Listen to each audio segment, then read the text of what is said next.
Hello and welcome to this week's YouTube video. Today I'm going to show you how I incorporated gold leaf into this oil painting. So hopefully if you want to have a go yourselves, you'll have an idea of how to do it. This video is split into 3 parts. This week I'm going to show you how I did the gold leaf plus background.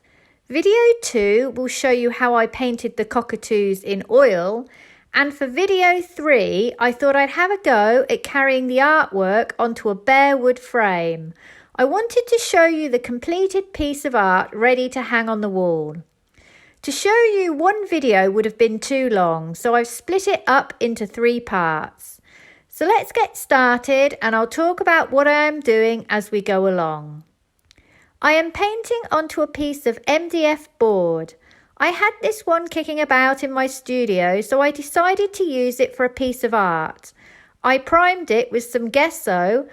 I used Liquitex for no other reason than it is the one stocked at my local art shop. I've drawn my cockatoos onto my board and will paint around them. I am going to paint around my cockatoos in black acrylic paint. I am using one by Daily Art. I don't want to be able to see the white primer if there are any gaps in between my sheets after I have laid my gold leaf, because my colour scheme is black and gold. It would just look a bit odd and very noticeable.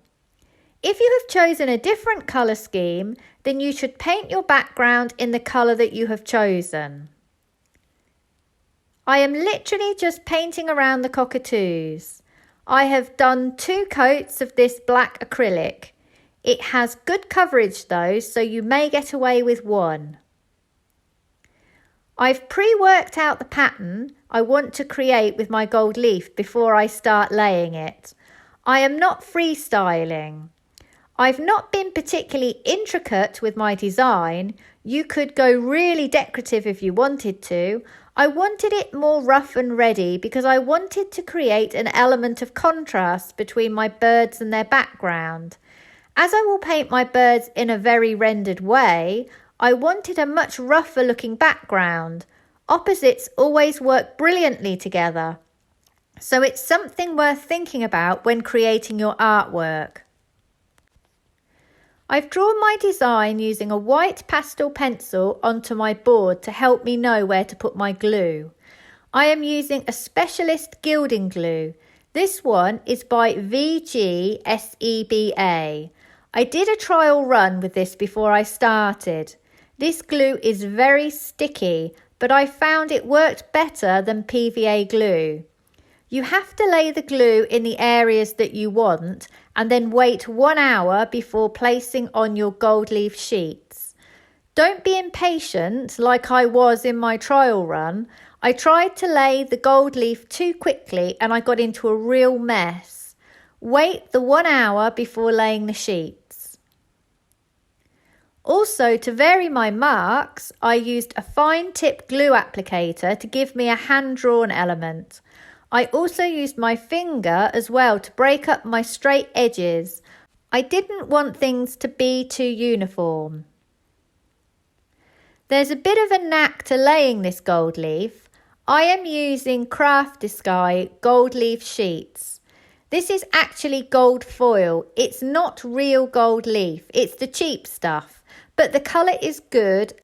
And as so much is wasted and ends up in the vacuum cleaner, I don't fancy using the proper 18 karat stuff. The sheets are incredibly thin and it's best to try not to handle them directly as they just stick to your hands. So I would pick the sheets up with the dividing tissue paper and then flip it onto my board.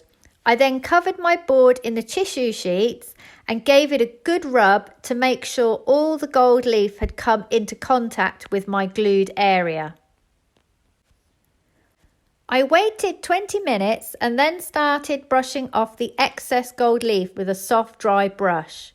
It comes away really easily. I could just choose to leave that gold leaf and paint my cockatoos directly on top of it. However, for my personal taste, that gold is shockingly bright. I need to mute it down a little, so I'm going to experiment with some paint to see if I can make it a bit more subtle and a bit less garish. For this purpose, it is a good idea to gold leaf a separate board to allow for a bit of practice. Because I had never done this before, I need to see how my paint is going to behave. This separate board lets me practice before committing to my actual artwork. I'm mixing up a rich black using my oil paints. My colours are ultramarine deep, alizarin crimson and cadmium yellow. I want to try various transparencies, so I am adding some linseed oil to my palette, which I will mix into my paint. I'm also trying my acrylic black, the black I used for my background. I want to see how that behaves on my gold too. I am trying to make this acrylic paint transparent as well by adding water, but this clearly didn't work. So from my experiments, I can see for transparent colour, I need to use oil plus linseed oil. For solid colour, I can use my acrylic. Let's start painting on it then. I'm starting with my rich black oil paint plus linseed oil. I'm trying to soften my edges a little.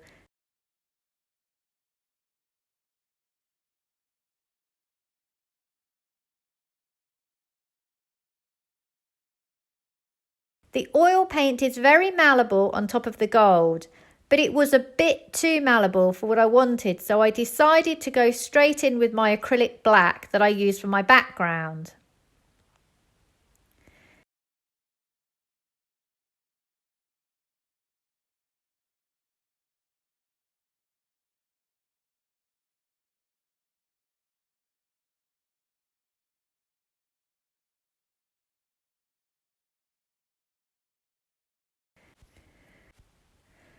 That acrylic black is dry in minutes, so if you go too far with it, you will need to be quick about getting it off.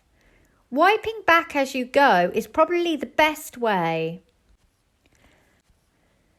As I'm done with the acrylic, I'll now switch to my oils.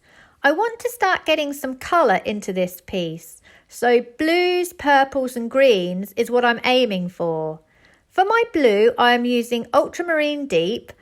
For my purple, ultramarine deep plus alizarin crimson, and for my green, ultramarine deep plus yellow ochre light.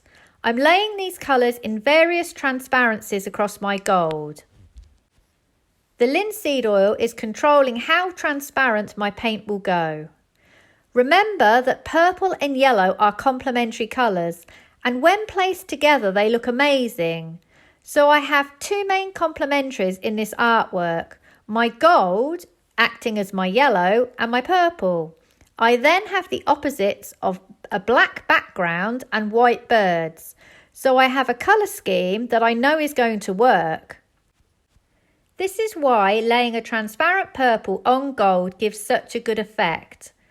Also notice that the colours that I am working with, greens, purples and blues, are all cool temperatures. My gold is warm. This therefore creates another opposite in my artwork. I'm just laying paint and wiping back until I get a texture and colour that I like and think will work against my cockatoos. I felt my colour was a bit blue, but I am now adding a stronger purple. And this is what's great about using oils. You can wipe it back if you're not happy with how it looks. I think that's pretty much it. I have left the gold leaf right in the centre of the board where the cockatoos overlap pretty much untouched. It's at its most vibrant. By muting my gold all around it, it makes this area stand out more. This is deliberate because this is where the faces of my cockatoos are going and I want my viewer's eye to be directed to that point. I am going to reprime my cockatoos as the drawing is now a bit sketchy. Also, I have a preference for starting on a whiter area. My birds are light and it will be easier to start painting them on a lighter board.